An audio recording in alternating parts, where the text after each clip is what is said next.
Dalawang lugar sa Bacoor, Cavite ang nireid ng Philippine Drug Enforcement Agency dahil sa talamak umanong paggamit at bentahan ng iligal na droga.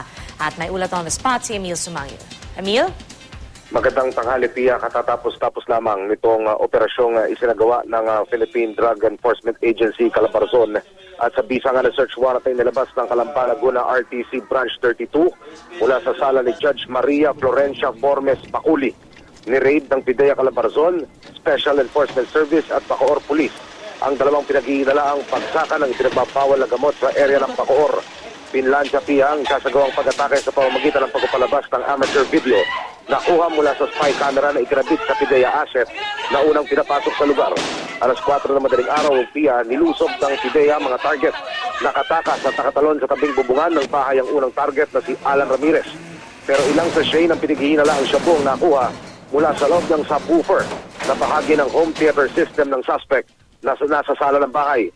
Itinanggi ito ng may bahay ng suspect at sinasabing itinanim lamang daw ito ng isang PIDEA agent.